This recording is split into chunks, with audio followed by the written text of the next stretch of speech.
What is going on, everybody? We are back once again with another edition of Wrestling Republic's daily broadcast. It is Thursday, a throwback Thursday.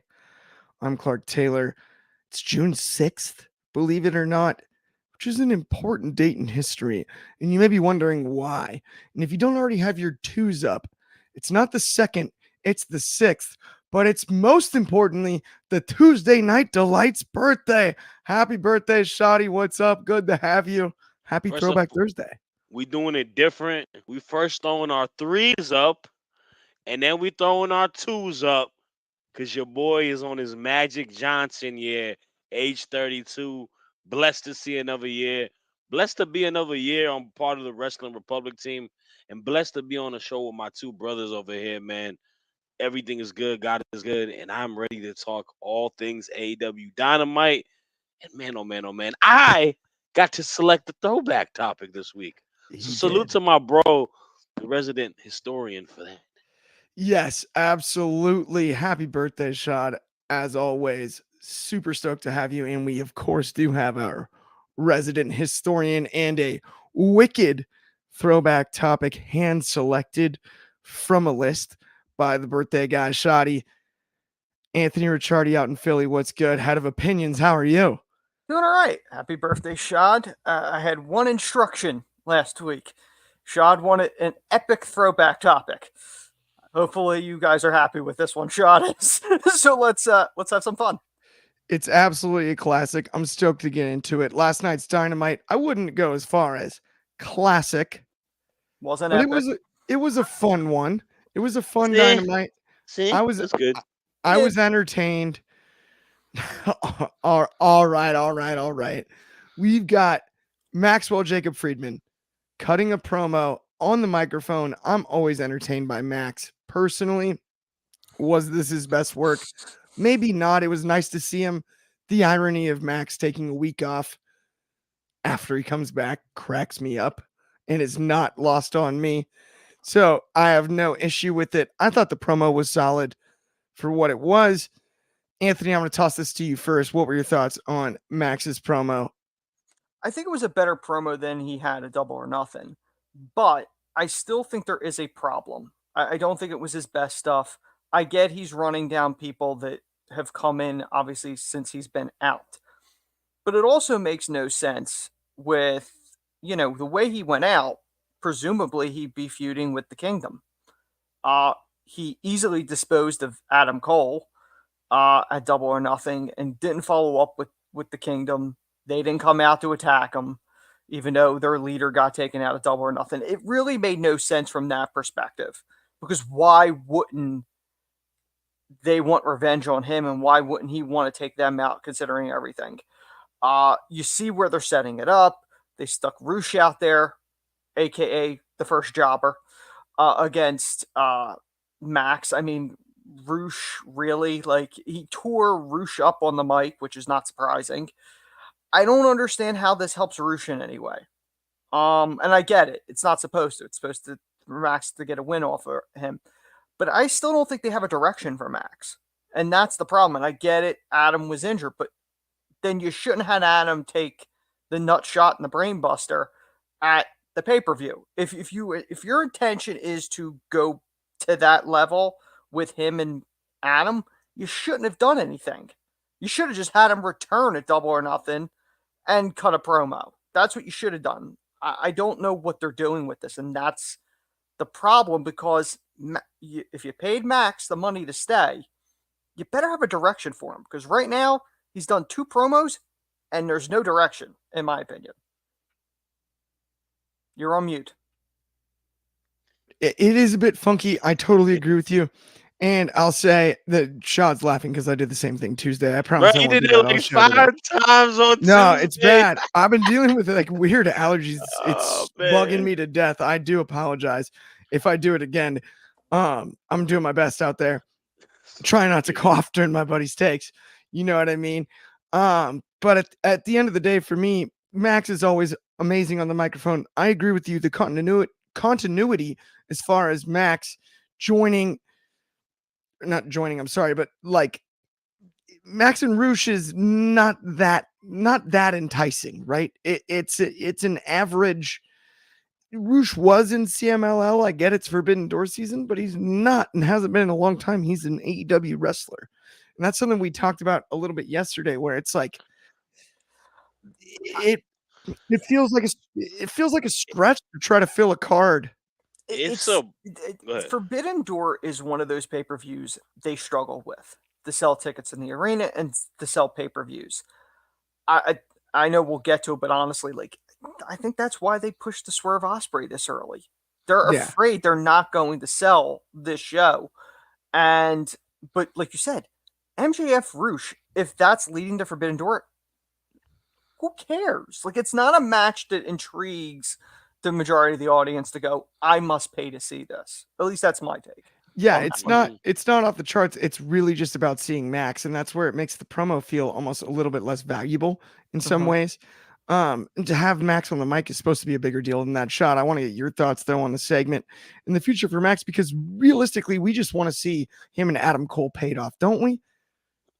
We do, but the issue is, to y'all's point, when is Adam Cole going to return? If Adam Cole is truthfully hurt, it may be a little while before we go into it. And I understand the reason bringing Max back. You don't.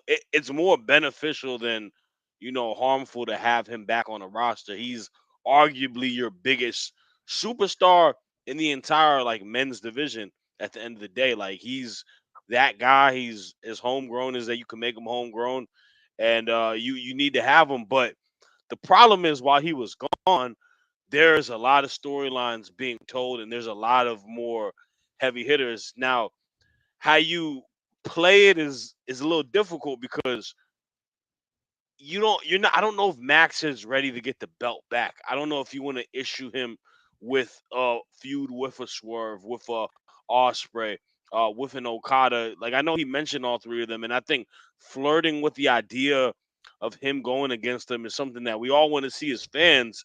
But all three of them are tied up in different things, and you kind of just got a new champion. I don't think he's ready to drop the belt back to him. So it is one of those things where you got a guy that talented and that popular on your roster, but you don't put him in the main event storyline just yet because it doesn't make a lot of sense. Now, going in, and this has always been a criticism I've had with WWE. It's one of those situations where a pay-per-view is so close to each other where you get through one and then you kind of just got to rush to the next one. The thing that makes this one a little bit trickier is because it is a Forbidden Door. The problem is this, and this is no knock on New Japan or CMLL, but it is a little bit of a knock on them. They ain't got nobody that's going to sell tickets.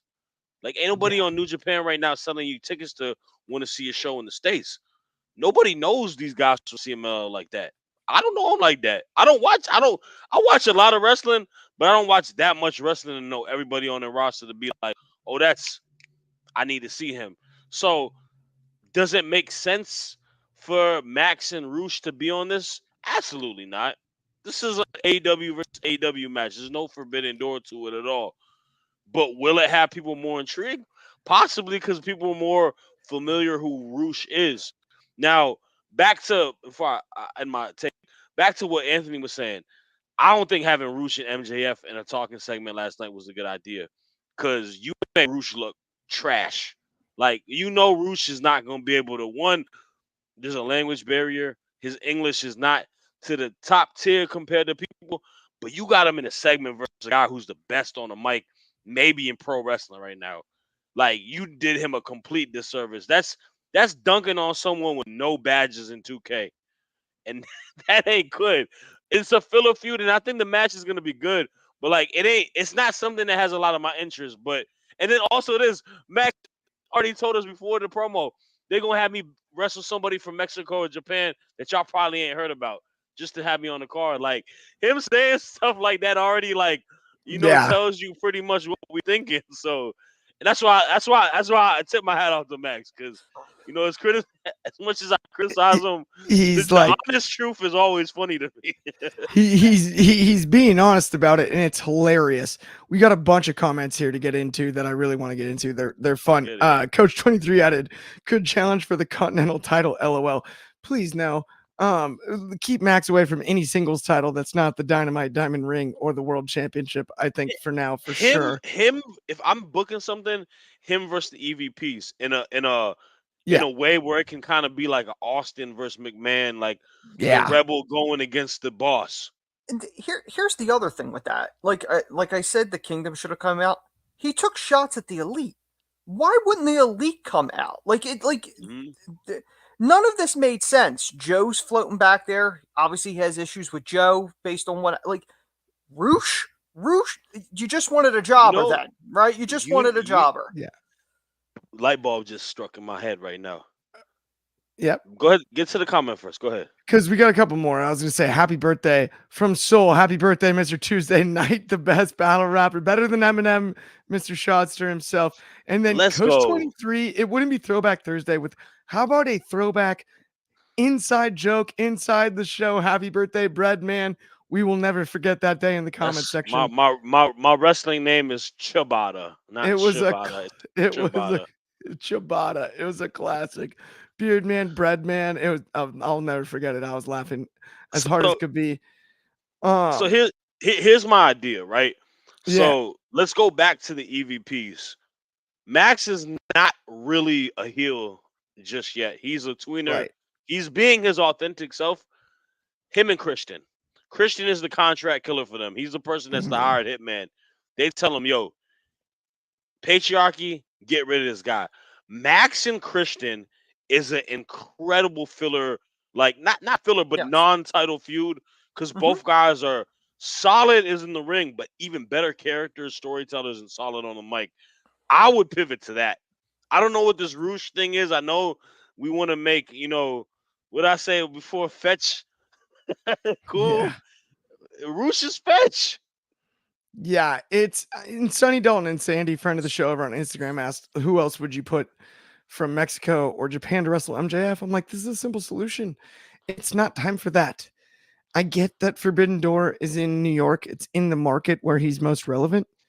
But the answer is Adam Cole. We just want to see him wrestle Adam Cole.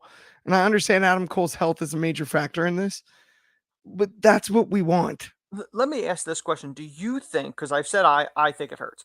I think it hurt them getting physical, a double or nothing for the match, because to me, they should not touch until the match.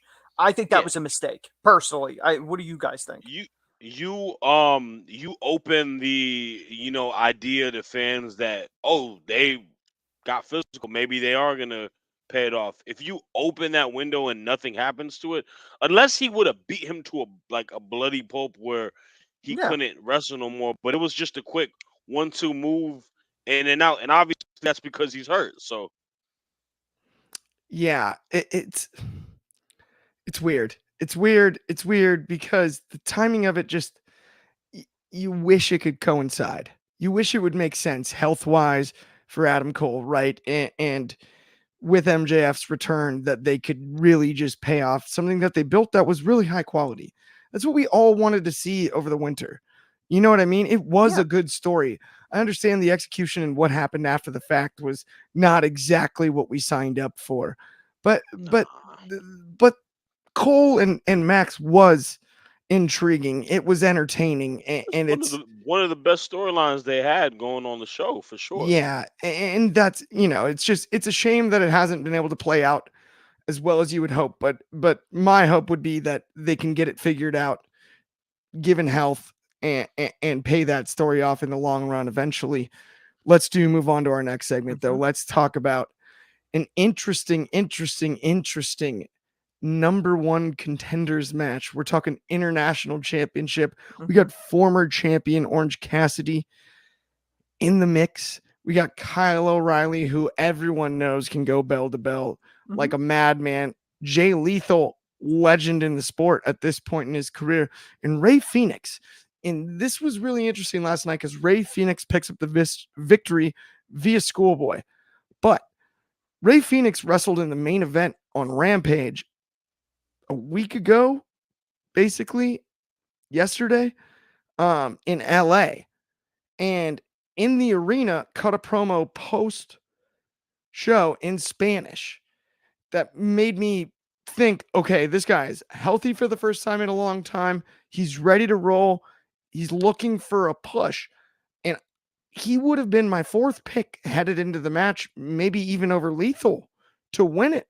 But I was in the building for that promo. Not everyone saw that, right? That wasn't something that happened on live television or any of that. He had a great match with Isaiah Cassidy that night. It was really exciting. I thought it was the best bell-to-bell match on Rampage that night. And for the LA crowd, given the local nature of Ray Phoenix being from Tijuana, it was awesome to see him last night pick up this win. I love it. I would push Ray Phoenix as hard as I could if I'm Tony Khan, because Pentagon himself is a star too. But Phoenix is bell to bell, I think, the best luchador active right now. I think he's the best luchador going, personally. If I'm picking amongst all of them. I like that take. I truly believe that Ray Phoenix is the best lucha style wrestler going. And I'm excited to see him in the international title picture. That's just something that, like, it makes perfect sense. It's the international title. Anthony, did you have similar thoughts? The match itself, I thought, executed what it was meant to. It wasn't the greatest Fatal 4-Way I've ever seen, but it was solid. I thought it was an interesting choice to open the show up with that. It's one thing that I typically notice with Dynamites. The opening match are usually pretty decent. Usually, I thought this was it was a decent little match. Going into it, I didn't know who was going to win it. I didn't think OC was going to win it because obviously he has the feud with Trent. Lethal doesn't win anything there, so I knew he was probably out. I honestly thought it could have been O'Reilly if they wanted to continue the whole Roddy and him and that dynamic. Maybe Roddy cost them the match or something to that effect, or helped O'Reilly win it to try to butter up with him or something. I thought Phoenix was a nice move because I think Phoenix against Ospreay, on paper, that's a dream match.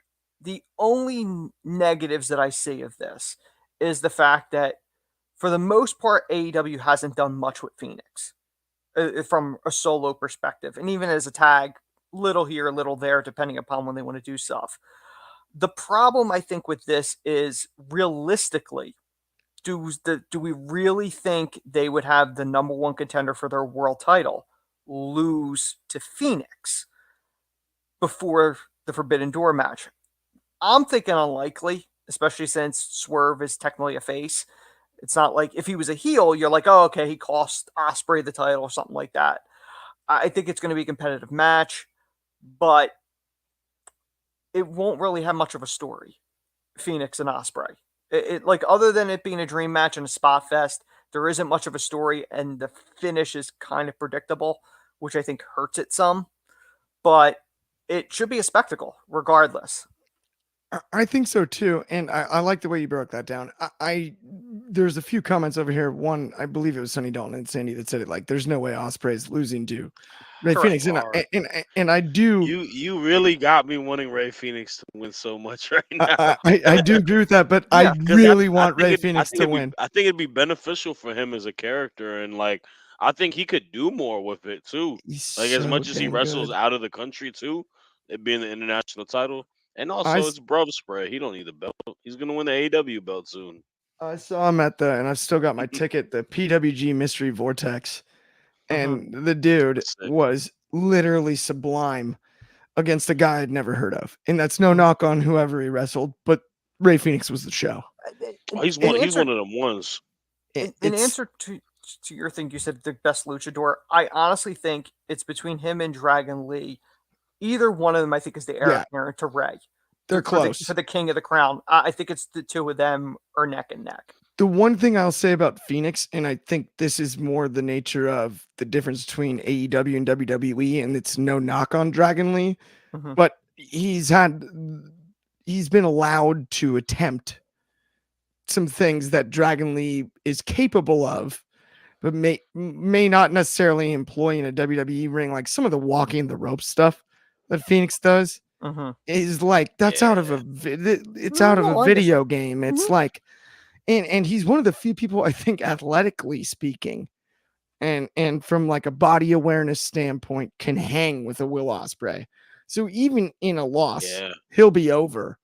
And I want him to win, like you said, Shad. Like that's, trust me, that in my heart of hearts, that's what I want too. But I don't necessarily see that as like a viable result just yet. Now, if they put on a classic of classics, might be the guy to take it off of him in a rematch to set Ospreay up for the world title scene. For sure. And I don't know what matches will be booked for next week, but it's probably betting odds for the best match on cable television next week because both of those gentlemen can definitely go in the ring. Absolutely. Absolutely.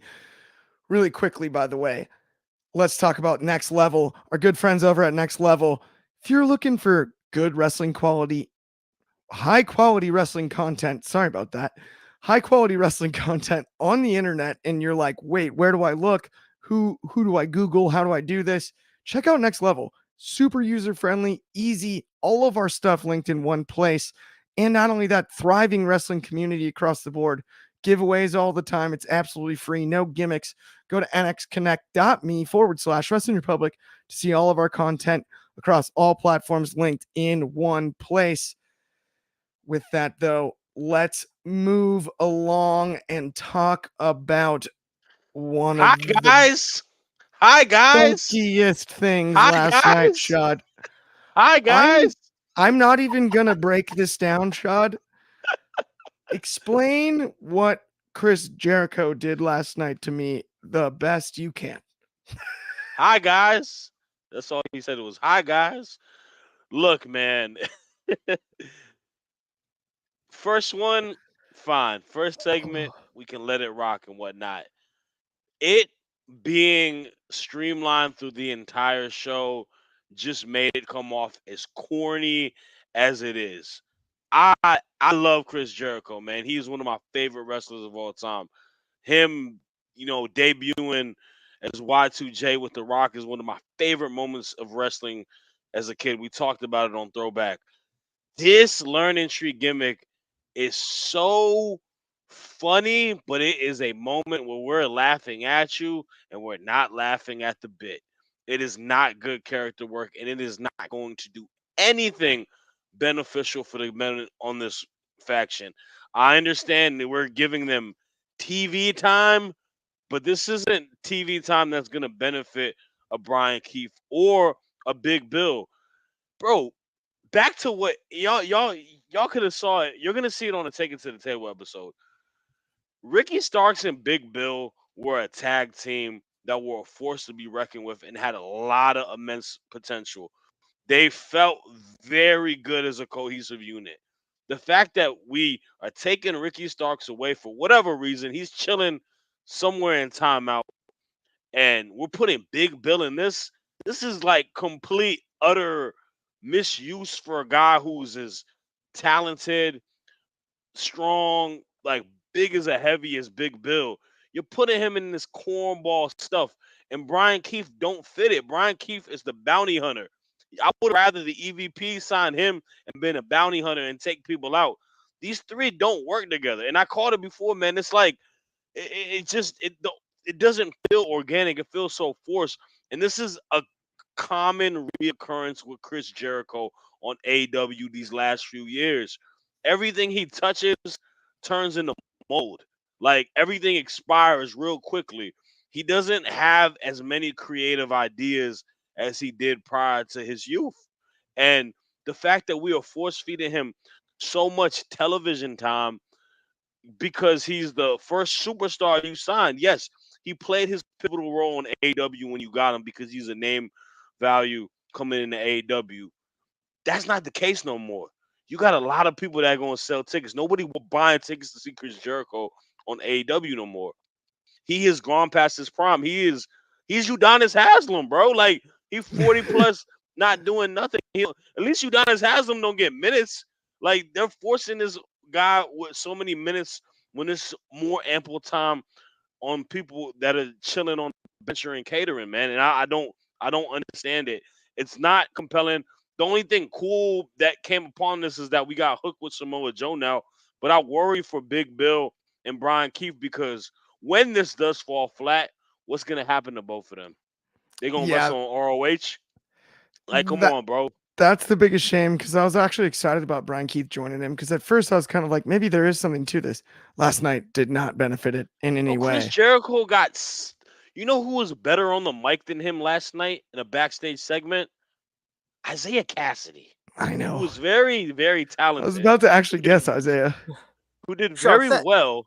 But it's like, come on, man. Sean, I want to thank you for taking the shovel this week for Jericho because I messaged Ben and I think it was so toxic. Ben's like, I got to give this a shot.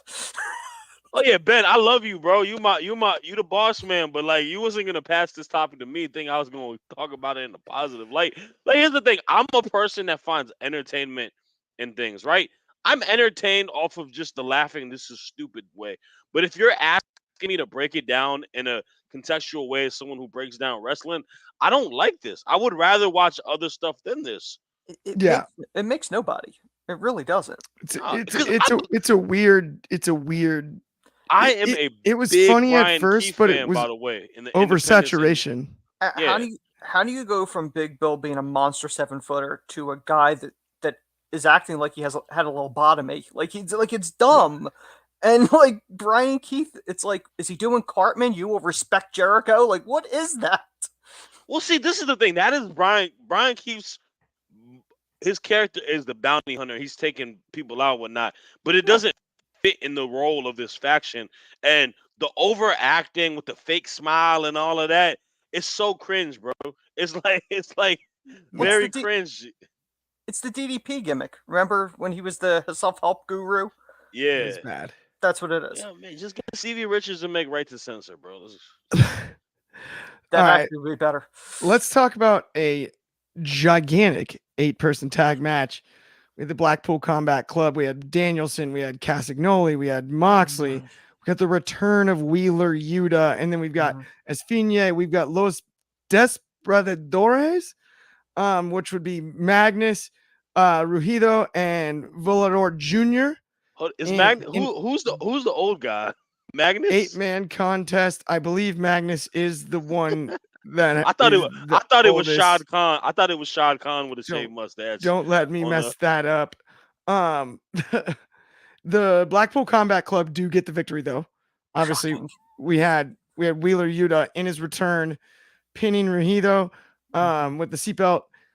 I do like the fact that since Wheeler's been a member of Blackpool Combat Club, he's used a lot of actual traditional roll-ups and pins like that. This match was interesting because it was supposed to be a clash of styles, and they always say styles make fights. Sometimes styles don't necessarily make the like wars. This felt almost too tactical at points in my eyes. At least that's the way I look at it. I really hope they can deliver something special at Forbidden Door when it comes to like the CMLL partnership because I'm a huge fan of the Lucha Libre style. This was like an odd matchup, almost like in my eyes, you have like the beat down, the fists, and against it just didn't quite match up, but I didn't dislike the match per se. I just hope that we have like a real plan headed into Forbidden Door to really spotlight all of the great competitors. Anthony, I got to get your thoughts though on the match itself, and then headed to Forbidden Door coming up real quickly. The first thing I have to say, Clark, is you could have made up every one of those CMLL names, and I wouldn't know if they were right or not. Quite frankly, the problem with this is the same problem they had a couple months back when they had Moxley in a feud with these guys. No one knows who they are outside of Mexico, and no one cares. And that's the problem. You put together this match out of nowhere, and I know why you're doing it. You're doing it because you're trying to promote Forbidden Door. But the problem is if the audience doesn't know who these people are, and it's obvious as clear as day who's winning, because Tony Khan's not having his top guys losing to these guys. I don't even know if they're stars in Mexico or if they're jobbers. I have no idea. That's the problem. I think one of the positive things they did last week was Mercedes' opponent. They showed a video package. They explained who this woman is. That's what they need to do with all of this talent. Start showing promo packages to explain who these people are, to get the audience to even a little bit care who they are. Because this type of match that happened last night, this doesn't sell a pay-per-view. This is not appealing to a mass audience. And even the most hardcore AEW fans are not going to put out the money for this, because they'll be like, why do I need to buy this? This is a throwaway show. It doesn't matter. That's the problem they have with this. And I think conceptually, a Forbidden Door show is appealing. But if you're going to do it annually, you need to make it worth it. And right now, and yeah, they have multiple weeks to try to get people to care. But the way they're going right now, it's going to be a sad pay-per-view count. Yeah, I hope not. I will say the only one in this match in particular that is a champion on the CNL or CMLL roster, to your point in particular, is Volador Jr.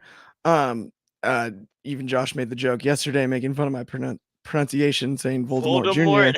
Yeah. But He's got funny. Volador Jr. is World Trios champion, but with it. Atlantis Jr.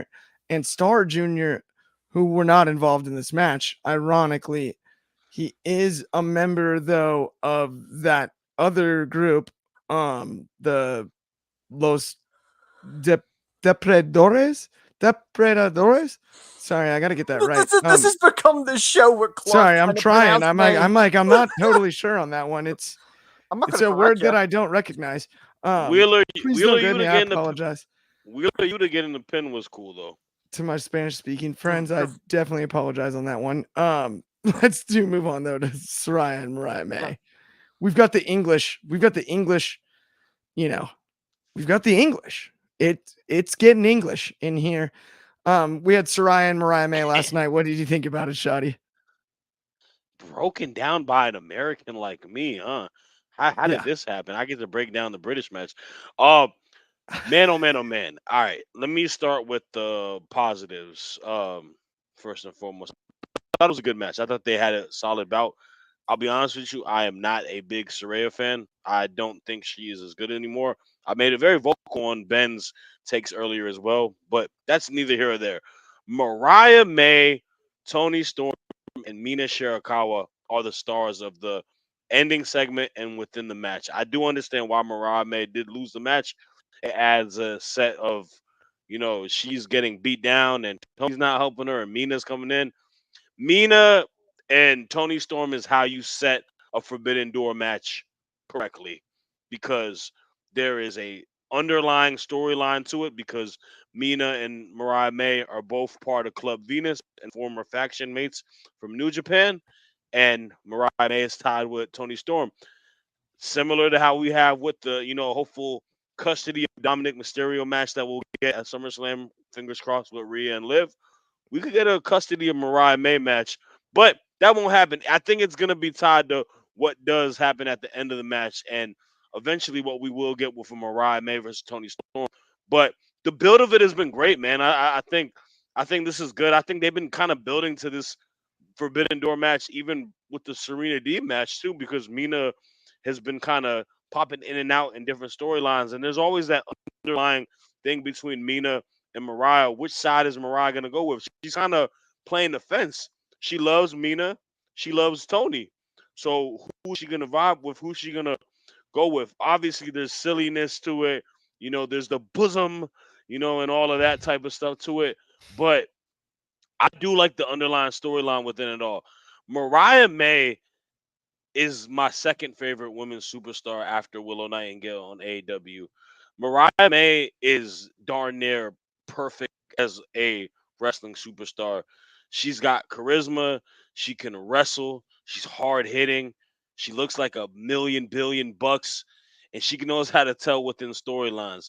That's someone that it's like I always say this, man. The best signings are not always the flashy signings. Mhm. The best signings are what you make of it and Yep. what develops and what grows within it. Swerve was like that. Even Christian was like that, even though he is a legend.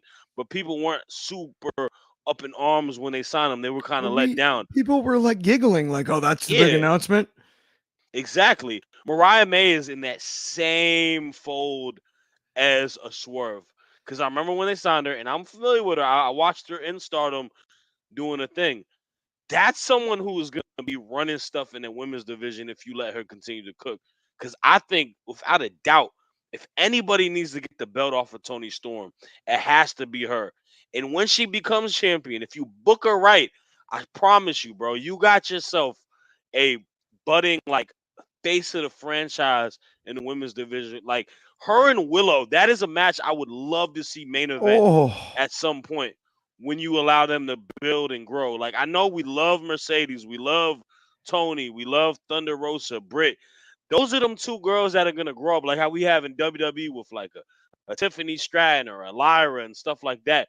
Those are like two young, prospering stars that can rise up and become a superstar. Because I'll be honest with you, bro, those are the two best women superstars in 2024 in mhm. AEW, and I don't even think it's close.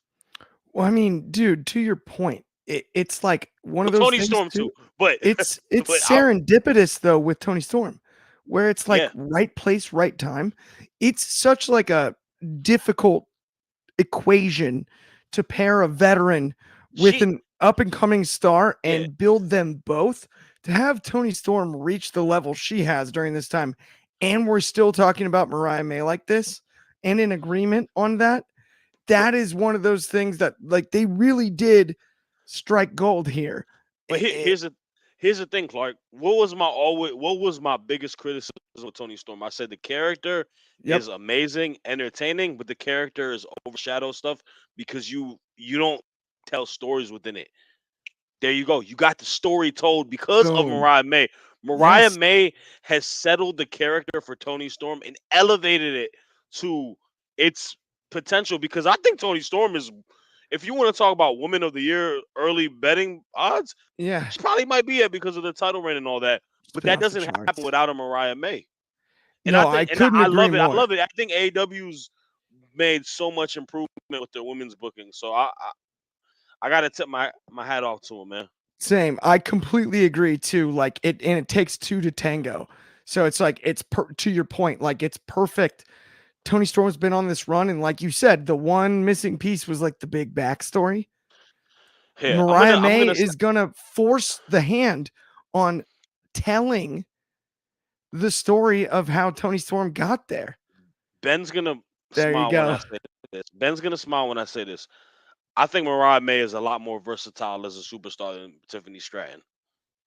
I haven't seen Tiffany Oh, Stratton tell the stories that she's able to tell. I think Mariah May shows fair. a lot more versatility. I think Mariah May is a lot more organic as a character than Tiffany Stratton too. I think Tiffany Stratton has a lot more. I think Tiffany Stratton's better in ring wise, and I think she's got I think more it's fair. athletic suits that are gonna surpass her. But I feel a lot of her character is a little forced at times. It's playing the Valley Girl to a T. But Mariah May feel, and she's probably been doing this more organically within, like, bro, stardom is stardom. Like, people can hate on it, but like that's where like women's wrestling is like kind of grown in the weeds. So Yeah, 100%. Okay, let's move on to our last topic though before we get to throwback because we have such a wicked throwback. Let's run through this one really quick because we did finally get what we've been asking for with which is Swerve in the main event. And I'm happy that we got that. That is much deserved. We've been asking on this platform for a long time. Swerve Strickland in a main event match. He gets the win via house call. Roddy Strong is awesome bell to bell. I loved that. I thought the match was great. I don't know necessarily, though, if it built to anything, despite all the other stuff that happened around it. I don't know if I feel like this made the next move more important.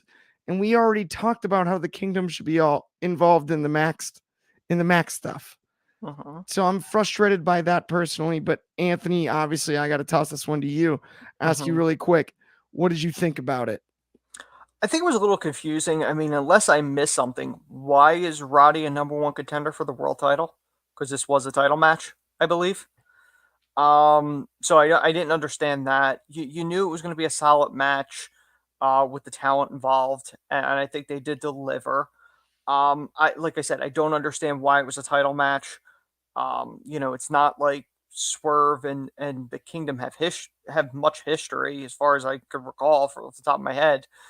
So I don't really understand that perspective of why you would do that.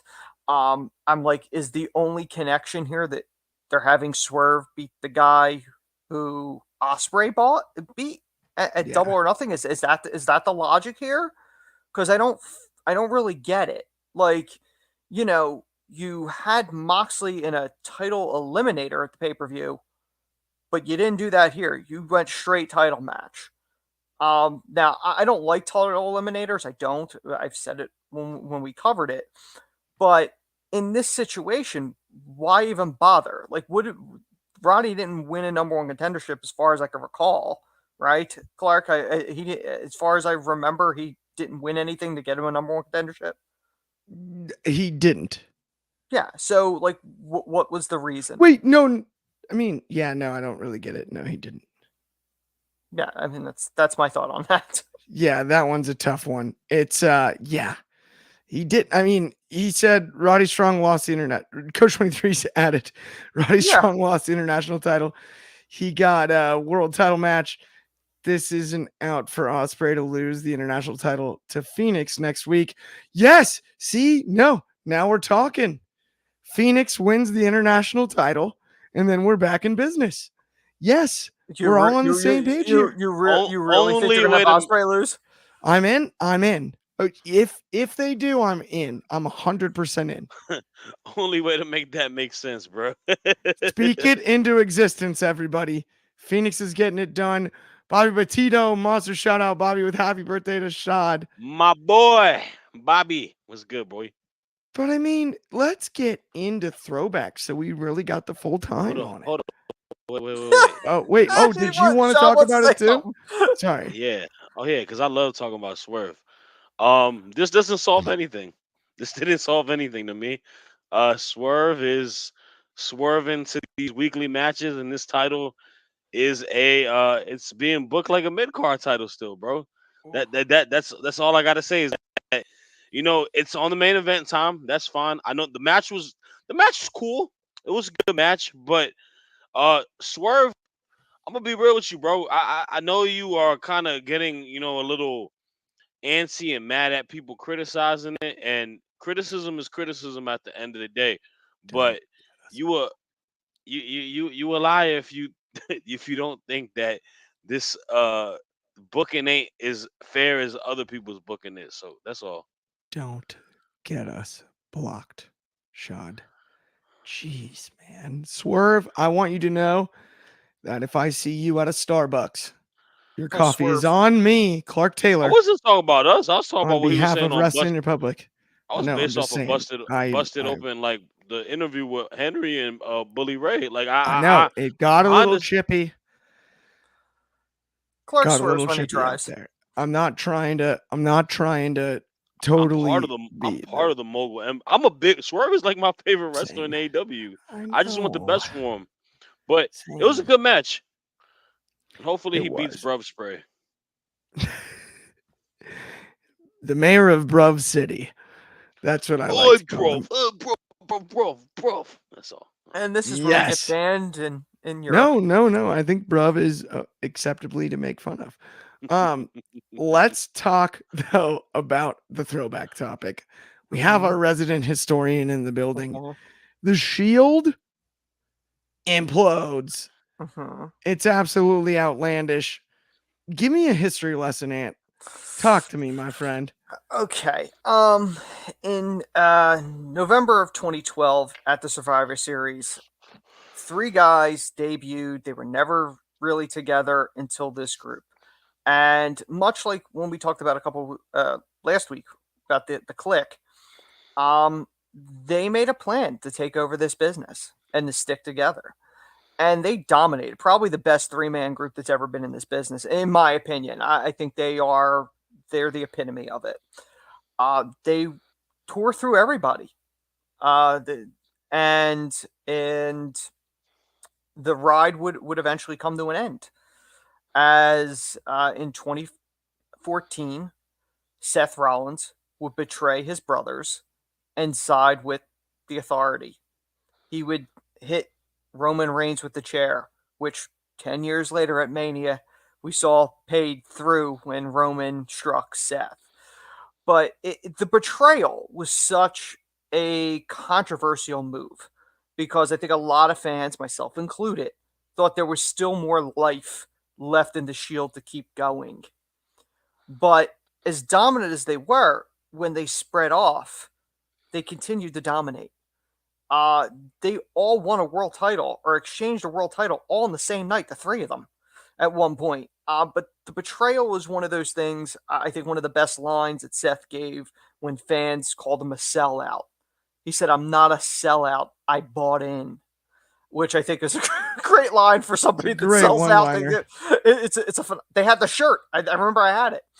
But it's one of those iconic betrayal moments, and obviously we saw the Shield reunite for a very short run, and then Ambrose would eventually go on to AEW to be John Moxley again. We're probably never going to see this group again outside of maybe a Hall of Fame induction.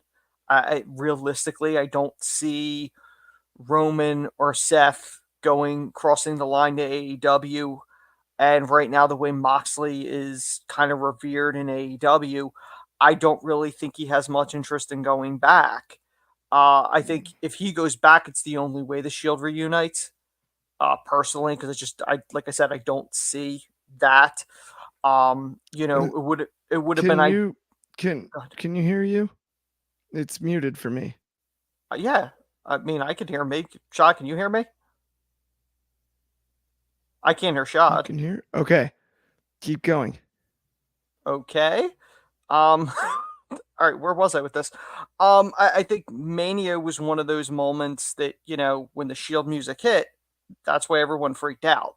They're like, are we going to see Moxley and possibly Seth together to take out their big brother Roman? Obviously, that didn't happen. Moxley has said that he was sleeping in Japan when it happened. But like I said, the Shield implosion is probably one of the most iconic betrayals in wrestling. I would put it along the lines of Shawn Michaels throwing Marty Jannetty through the barbershop window, Paul Bearer betraying The Undertaker. We've seen moments of betrayal in wrestling, but like the Shield one, as far as like the modern era, it's probably one of the greatest betrayals that's ever been. For sure, and I definitely feel the same way. I feel like the Shield has one of those impacts in professional wrestling that they were such a dominant force, and I think we even had a topic about it a little bit ago where we mentioned the reunion with them and whatnot. And Mm-hmm. this betrayal, as I remove Clark for a split second as he tries to get his audio stuff fixed up real quick. It's one of those things where like Seth doing the chair shot, and just how they're able to replay it and tie it to moments, even within this past Mania, like you were saying. And like for me, I loved it because Hunter is one of my favorite wrestlers of all time, if not my favorite wrestler of all time. Standing tall with Hunter and Randy and like the whole thing after it was so cool. And I think it was the move that kind of destroyed obviously the unit, but like I think it did find a way to help benefit a lot of these guys individually. I think especially Seth. I think Seth benefited so much from the entire I'll move you back to the middle, bro. I think I'm back. As a character, like I think it helped benefit Seth as a heel and just aligning with the authority and joining them and whatnot. Like it was pretty monumental. And I mean, obviously, like during the whole time of it, Mox probably was like the guy that a lot of the fans were over with and whatnot. Mhm. Roman is kind of like the unsung person that they saw as being the superstar he was, but Seth needed to do something to kind of get him over the hump, and I thought that was a good way to get him over the hump. There's an irony in the fact that Seth turned on his brothers to side with Triple H. And if you Mhm. look back, Triple H betrayed his brothers in DX when he started going his solo route. Right. There's a lot of parallels when you start looking at the history of things. The imagery on the chair shot to me is the most iconic moment, right? Like Yeah, that's what folded. we all like.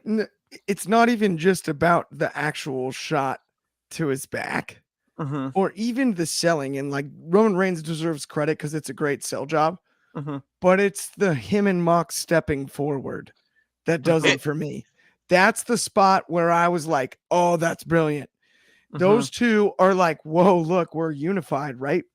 The what separated the Shield was the unity, Mhm. right? It was the idea that they had the strength in numbers in a brilliant way. It was at a time in wrestling where we're fresh off of the lesson learned from what happened with the NWO, Mhm. even aces and eights, plenty of groups that grew so much in depth where you look like it overshadows the group as a whole.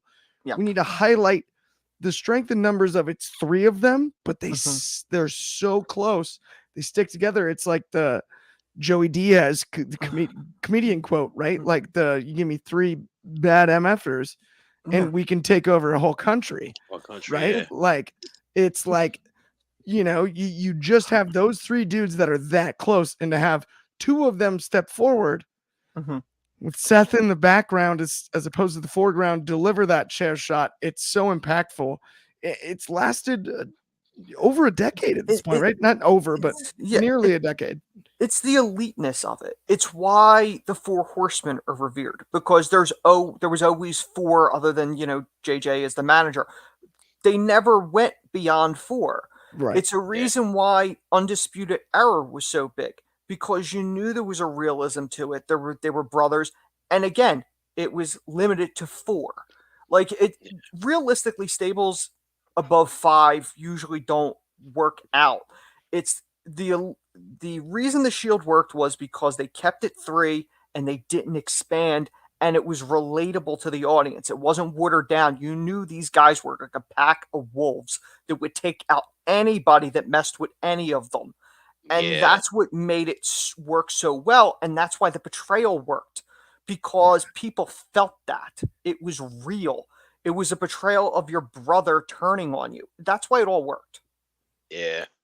The biggest shame to me is that we missed out on, I felt like, years of, and this is no knock on, I love the fact that John Moxley is a key cog in All Elite Wrestling. Mm-hmm. But on the Ambrose Rollins Reigns rivalries, because it is really interesting when you think about like the records and stuff like that. Mm-hmm. Roman's never beat Seth in singles. Mm-hmm. And the irony, though, is the narrative is that Roman has been overpushed at times, right? And shoved down our throats. But there was always that. Dean Ambrose, John Moxley was willing to, get in there and mix it up. The amount of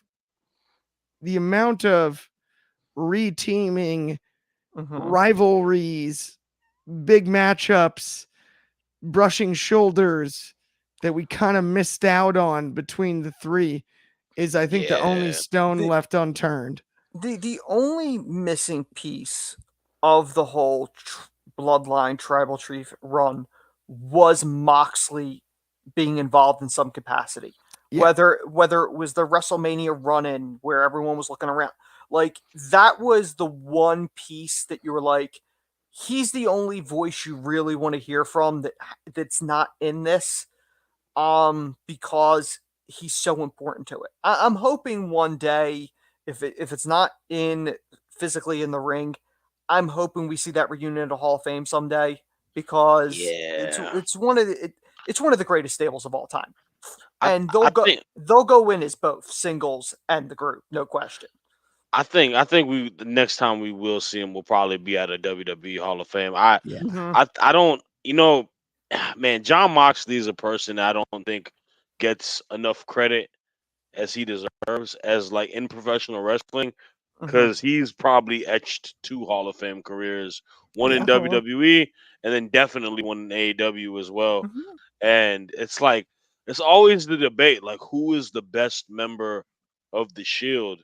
And like, you can make a case for, like, just off of totality of their careers for all 3 gentlemen, you can make a case for all 3 of them, because Moxley, from how over he was when he was doing single stuff in the Shield, and then obviously, prior to that, and then what he's not reinvented, but kind of like got back to his ways in AEW and what he's done in AEW, and prior to that, when he left WWE to New Japan, Seth, he was that dude like during that 16, like at that time, and then Roman is the tribal chief. Like, they all have like crazy, impactful runs in their career where it's a tough one to try to even like say the who's way the they best. branched off is one of the most impressive things in pro wrestling history. Because like the auto criticism on any partnership is like, well, who got the best of it, right? Like, whether it's DX, whether it's the NWO, whether it's no matter what, right? That's the default conversation. And the fact that they've branched off and as individuals been so successful, that's where like it is kind of mind-numbing to think about. It was such a short time. It was a short run, but it was a hell of a run. But if you remember, there was a debate when they debuted. None of us knew who was supposed to be the breakout star. Like, that was, remember, like, it was not clear in the beginning. There was a brilliance to that, because you think about their rivalry with the Wyatt family. Bray was the clear breakout star of that group. There wasn't one with the Shield, and the uniqueness of that, to your point, it allowed fans to, for the first time in a long time, start to have to kind of pick a favorite. Right? You're like, who is it that I'm, you know what I mean? Who is it that I like the best? Which style is the coolest to me? And there were different picks from each fan. It was not like a unified front of going Roman's the best or Seth's in a roundabout way. It allowed a Mm-hmm. subtlety when it came to promos and whatnot. Because think about this: Dean Ambrose, John Moxley was speaking for a lot of those promos, especially out of the gates. He was the primary speaker. Ambrose was, and you had to figure out what the scoop was on everybody else. It's one of the it's one of those like once in a lifetime type deals. Also, now I'm not trying to throw the product under the bus when I say this. They had good timing. There wasn't a heck of a lot of other great stuff going on during this. The Shield stole the show. I'm not trying to be that guy, but I am just saying. Listen, it's true. They absolutely carried it, but like without question, you knew in the moment this group's going to be special. There's something unique here, and these guys are going to be running this industry, and they are. Absolutely. And they have been, and it's the truth. That does unfortunately bring us to the end of the show. It's been an absolute blast. Happy Throwback Thursday. Happy birthday, Shoddy. Always. Thank you, everybody that tuned in. If you haven't liked and subscribed, please do. We will be back tomorrow, noon Pacific. That's 3 in the East Coast. It's going to be 8 p.m. in the UK. That's 9 in Hawaii. That's 4 a.m. in Manila. Shout out Coach 23. Thank you for all the comments, man. You're the best. And everybody that commented and tuned in, have an awesome Thursday night. I apologize for my technical difficulties. I've been doing my best on that, but I'll talk to everybody soon.